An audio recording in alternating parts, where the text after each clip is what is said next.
Hi there everybody, it's Adam Bushnell, the author. Thanks so much for joining me again for the next chapter of Quests in Epica. Do we have a special guest with us today? Belle the dog? Are you coming over? She might come over, we'll wait and see. Anyway, let's have a little... Oh, there she is. Here's Belle the dog joining us for our next chapter, chapter 11. Chapter 11 of Quests in Epica. Now, let's have a little think. Emily has joined Baba Yaga Bonylegs and they are travelling to her house. The title of chapter 11 is The Hut on Fowl's Legs. Now a fowl basically means a chicken. Baba Yaga in traditional tales in Russian folklore is a witch who travels by pestle and mortar and lives in a triangular shaped hut that stands on chickens' legs so that she's able to move around inside of her own home. That would be quite handy during the lockdown, wouldn't it? Well, let's find out what happens next in Quests in Epica, chapter 11. Emily and Dave the goat walked out of the stables together. When Baba Yaga saw them, she slapped her hands over her face and she shook her head. "Of all the animals, you pick him?" "Hi, Mummy," smiled Dave at Emily. She made me. She's my mummy." "I didn't make you," snapped the witch. "I enchanted you to make you talk, and that's it." "I love my mummy," Dave cooed. "Well, you picked him. You live with it." The old woman shook her head. "Hop onto my back," offered Dave. Emily did so, and found it to be rather uncomfortable, if a little low to the ground. "Where to, Gov?" asked Dave. "Yes," nodded Emily. "Where are we going, Baba Yaga?" "To my house. We'll check my crystal ball and send you off on your way." "Are you not coming with me?" Dave coughed. Meaning us," Emily said quickly. "The king was clear," said Baba Yaga, shaking her head. "This is to be your quest." Emily's mind raced at 1,000,000,000 miles per hour. The witch walked from the courtyard and back to the castle. Emily and Dave trotted closely behind. They crossed the drawbridge and arrived at the parked pestle and mortar. "Hop in." "Ooh, yes, I love this thing," exclaimed Dave. "Have you been in it before then?" asked Emily. "Yep, when Mummy got me a job at the castle guarding the horses, she brought me here in this." "I brought him here to get rid of him," Baba Yaga whispered into Emily's ear. "You'll see soon enough, he's very annoying.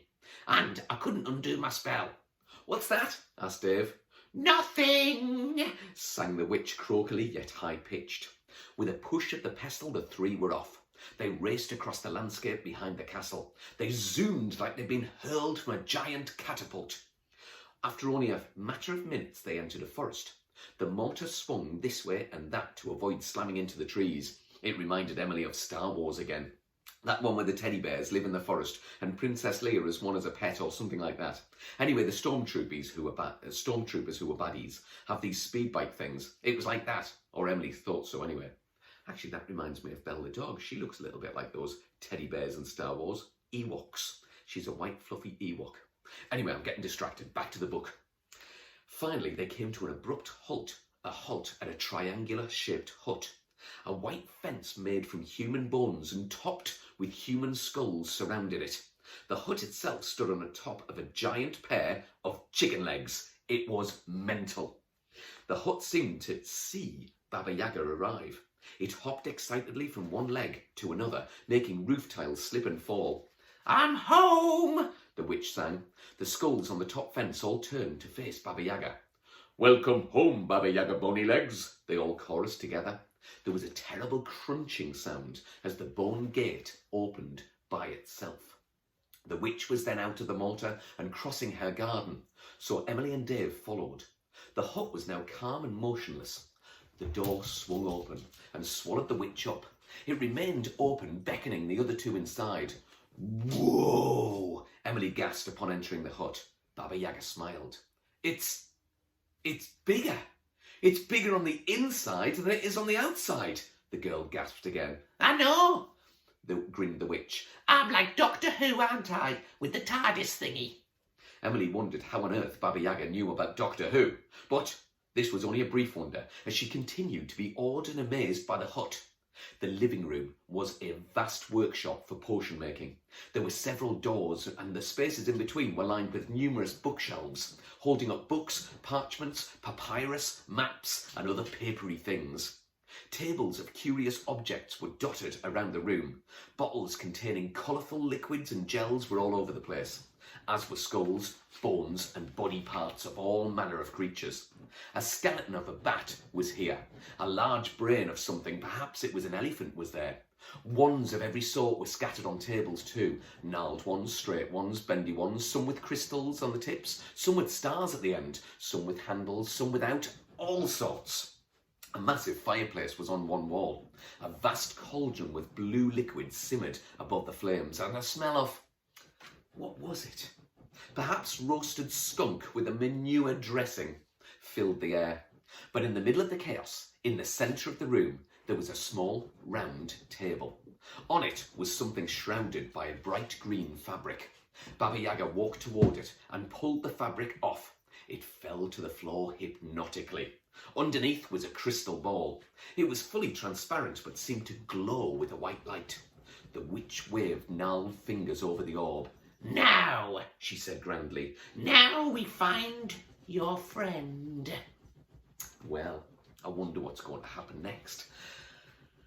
Don is still missing, or Victor, or whatever he's called. Emily needs to go and find her. Surely the crystal ball is going to help. We'll find out in chapter 12, which will be uploaded to my YouTube channel next week. Anyway, I wonder what we could do based on that chapter. I'm thinking perhaps draw what you think the inside and the outside of Baba Yaga Bonylegs' hut looked like.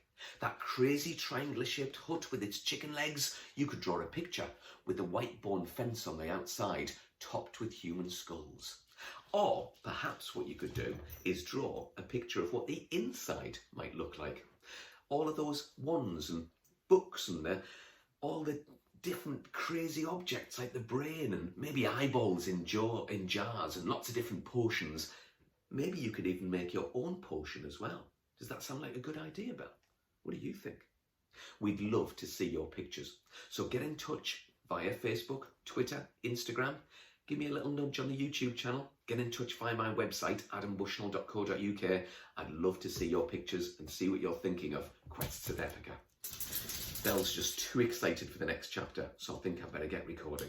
Okay, bye for now, everyone. Thanks for tuning in. Chapter 12 coming soon.